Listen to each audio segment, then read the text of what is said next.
पण त्याची काय सांगाल? काल संजय शिरसाटने जो वक्तव्य दिलेलं आहे त्यावर तुमचं काय मत आहे? त्या ठिकाणी मी मोदी सत्तेच्या महाराष्ट्र माहिती देऊ इच्छितो. काल 24 जून 2026 रोजी महाराष्ट्रातील सर्वात पवित्र सदन विधिमंडळाचे सभागृह या ठिकाणी दुःखद घटना घडली आहे. कारण समाज कल्याण मंत्री संजय शिरसाट आणि बालाजी किनीकर जे आमदार आहेत अंबरनाथचे, या दोघेही खोटी माहिती देऊन बौद्ध समाजाला गुमराह करण्याचा त्यांनी प्रयत्न केले आहे.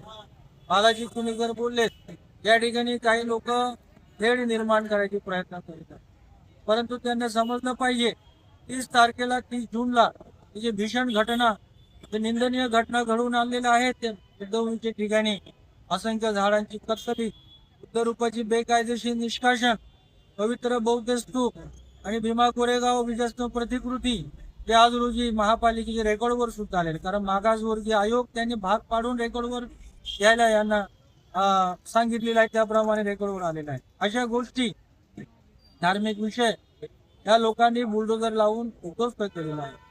हे थेट कुणी निर्माण केलेले आहेत? त्यांचीच लोकांनी, त्यांचे जे मालक आहेत त्या लोकांनी थेट निर्माण केलेत. आणि ते सांगतात ते काय लोक म्हणजे हे आंदोलन बौद्ध भिक्खू संघ हे करीत आहेत, पुढाकार घेतील, ते नेतृत्व करत. 27 दिवसामध्ये संजय शिरसाटी किंवा बालाजी किनीकर सुद्धा प्रत्यक्ष जागेवर भेट दिली नाही, परंतु लांबून राहून मुंबईमध्ये ते लोक खोटं बोलतात, सभागृहामधून खोटे बोलतात. आणि संजयजी शिरसाट सांगतात ते त्या बुद्धभूमीमध्ये 30 तारखेला कोणत्याही स्वरूपाचे काही बुलडोजर गेले नाही, कोणत्याही त्या ठिकाणी विटंबना झालेले नाही, कोणत्याही तोडफोड झालेले नाही. परंतु त्यांना समजलं पाहिजे लाईव्ह व्हिडिओ मार्फत ते काय AI ने बनवलेलं नाही, कुणी हेतुपुरस्सर जाणून बुजून केलेले नाही. लोकांनी नैसर्गिकरित्या आपोआप बघून संतापित झाले. काय त्यांनी भिक्खू संघाला शिवर उडून धक्काबुक्की केलेली आहे. बंदुक शस्त्र घेऊन पोलीस त्या पवित्र बुद्धभूमीच्या ठिकाणी प्रवेश करून सर्व त्या ठिकाणी उद्ध्वस्त केलेला आहे. श्रीकांत शिंदे यांनी जमीन कब्जा करायचे प्रयत्न केलेला आहे. बुद्धभूमीला मागच्याच वर्षी भूखंडित करून टाकलेला आहे. काय कारवाई करायची असतील आम्ही तर या मंत्री महोदय त्यांनी खासदारांवर कारवाई केली पाहिजे, आयुक्त अभिनव गोयलवर कारवाई केली पाहिजे, पोलीस यंत्रणावर कारवाई केली पाहिजे. परंतु सभागृहामधून ते चितावणी देतात. या ठिकाणी बौद्ध अनुयायी भिक्खू संघावर कठोर कारवाई करण्यात येईल. मग आम्ही आमच्या न्यायासाठी, हक्कासाठी शांततेच्या मार्गाने, सार्वजनिक मार्गाने काय धरणं आंदोलन सुद्धा आम्ही नाही करू शकत का? असा आमचा संजयजी शिरसाट आणि बालाजी किनीकर या दोघांनाही प्रश्न आहेत. धन्यवाद. मग त्याची काय सांगाल? धरणे आंदोलनाचा 10वा दिवस असूनही अजूनपर्यंत अद्याप निर्णय लागलेला नाही आणि येणाऱ्या 29 तारखेच्या महामोर्चाबद्दल आपण काय? आज धरण्याचा 11वा दिवस आहे. 11व्या दिवशी सुद्धा महापालिकेच्या वतीने किंवा शासनाच्या वतीने छोटे मोठे ते अधिकारी अधूनमधून पाठवत असतात.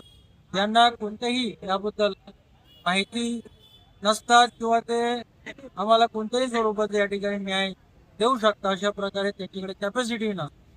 कारण आम्हाला हा जो बुद्धभूमी विषय 30 तारखेच्या घटनेवरून ते संबंधित या ठिकाणी संलग्न आहेत अधिकारी वर्ग किंवा लोकप्रतिनिधीतले वर्ग किंवा ठेकेदारातले वर्ग, त्या लोकांवर न्यायिक कठोर कारवाई त्या लोकांवर व्हायला पाहिजे.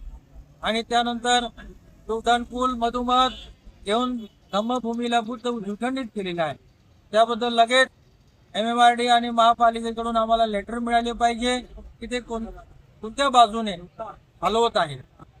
त्यानंतर भूसंपादन कायदा 2013 नुसार जो काही न्यायिक राशी आहे, भूसंपादन राशी, तो बुद्धभूमी फाउंडेशनच्या मार्फत बौद्ध समाजाला सुपूर्द केले पाहिजे. घोषणा केलेल्या आहेत.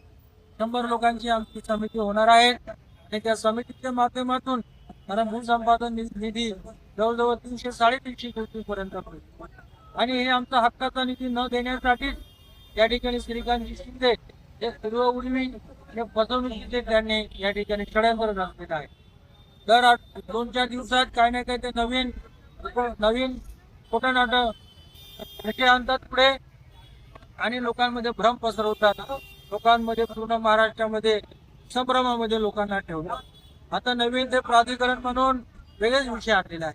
हा प्राधिकरण काही बौद्ध जनता किंवा वृत्तभूमीचा मागणी नाही आहे, तरी सुद्धा आम्ही आमच्या वतीने या ठिकाणी 15 सूत्री कार्यक्रम त्यांना या प्राधिकरणच्या बाबतीत सुद्धा आम्ही त्यांना निवेदन दिलेलं आहे. परंतु याबाबत सभागृहामध्ये आमच्या 15 सूत्री कार्यक्रमाबद्दल सुद्धा कोणत्याही त्या ठिकाणी वक्तव्य झालेले नाही आहेत. या उड्डाणपुलाबद्दल कोणत्याही त्या ठिकाणी प्रश्नोत्तर झालेले नाही आहेत. या जो नुकसान भरपाईबद्दल कोणताही विषय झालेले नाही आहेत. 30 जून मे रोजी ही जघन्य प्रकार, निंदनीय प्रकार झालेले आहेत, विटंबना झालेल्या आहेत, बेकायदेशीर तोडफोड झालेल्या आहेत. त्याबद्दल कोणतेही प्रश्नोत्तर त्या ठिकाणी झालेले नाही आहेत. म्हणून मी संजय शिरसाट आणि बालाजी किनीकर दोघांचाही या शांततेचा मार्गाने निषेध करतो. तरी त्यांना मी या ठिकाणी निवेदन करतो की दोघे प्रथम ते धरणास्थळी आणि बुद्धभूमीच्या ठिकाणी त्यांनी भेट देऊन सत्य परिस्थिती जाणून घ्यावी, त्यानंतर त्यांनी वक्तव्य करा.